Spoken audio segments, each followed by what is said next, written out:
মাশাআল্লাহ, আল্লাহ সৃষ্টি। আমাদের মসজিদের কাছে কাঁঠাল ধরে আছে।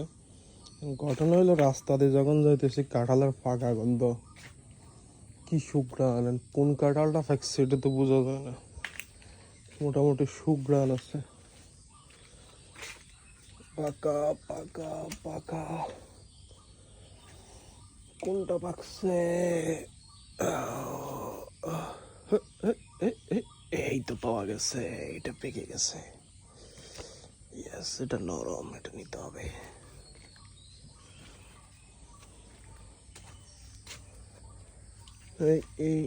এটাও পাকছে। ইয়েস, কয়টা একসাথে পাকছে আল্লাহ! আরে এটাও তো দেখি পাকছে। এতগুলো কাঁঠাল পাকি আছে, মসজিদের হুজুরের কোনো খবর নাই। এই হুজুর, মসজিদের হুজুরের টাকা বার করতে হবে।